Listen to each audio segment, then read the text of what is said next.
आज आपण या व्हिडिओमध्ये बघणार आहोत इंधनामध्ये जे इथेनॉल मिक्स करतात तर त्याच्यामुळं गाड्यांच्या इंजिनावरती काय प्रॉब्लेम येऊ शकतो. तर चला तर बघूयात. E20 इथेनॉलमध्ये 20% इथेनॉल आणि 80% पेट्रोल यामुळे वाहनात होणाऱ्या समस्या खालीलप्रमाणे आहेत. E20 इंधन म्हणजे काय? E20 म्हणजे 20% इथेनॉल आणि 80% पेट्रोल याचे मिश्रण असते, याला E20 म्हणतात. भारतात प्रदूषण कमी करण्यासाठी आणि इंधन आयात कमी करण्यासाठी E20चा वापर वाढवण्यात आला आहे. E20मुळे होऊ शकणाऱ्या समस्या. पहिली आहे मायलेज कमी होणे. इथेनॉलची ऊर्जा पेट्रोलपेक्षा कमी असते, त्यामुळे वाहनांचे मायलेज साधारण 3% ते 7% पर्यंत कमी होऊ शकते. दुसरा आहे इंजन पार्ट्सचे नुकसान. जुन्या वाहनांमध्ये रबर, प्लॅस्टिक आणि काही धातूंचे भाग इथेनॉलमुळे खराब होऊ शकतात. फ्यूल पाईप, सील, गॅस्केट यांचे आयुष्य कमी होऊ शकते.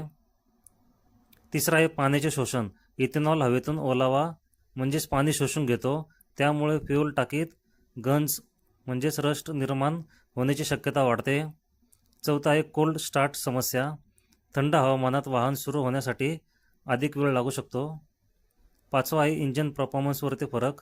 E20साठी डिझाईन नसलेल्या जुन्या वाहनांमध्ये पिकअप आणि परफॉर्मन्स थोडा कमी जाणू शकतो. सहावा आहे मेंटेनन्स खर्च वाढू शकतो. फ्युअल, फिल्टर, इंजेक्टर आणि इतर भागांची तपासणी अधिक वेळा करावी लागू शकते. कोणत्या वाहनांना E20 सुरक्षित आहे? 2023 नंतर लॉन्च झालेल्या अनेक नवीन बाईक आणि कार E20 कॉम्पॅटेबल आहेत. वाहनांच्या मॅन्युअलमध्ये किंवा निर्माता कंपनीच्या वेबसाईटवर E20 कॉम्प्लिमेंट तपासा. E20 वापरताना घ्यावयाची काळजी. वाहन E20 आहे का हे तपासा.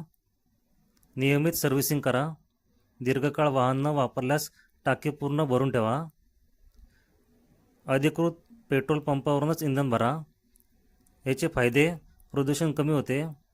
देशाचे पेट्रोलियमवरील आयात अवलंबन कमी होते. ऊस आणि इतर कृषी उत्पादनांपासून इथेनॉल तयार होत असल्याने शेतकऱ्यांना फायदा होतो. महत्त्वाचे, जर तुमची बाईक किंवा कार 5 किंवा 10 वर्षापेक्षा जुनी असेल तर E20 वाहनांपूर्वी कंपनीच्या मार्गदर्शक सूचना नक्की तपासा.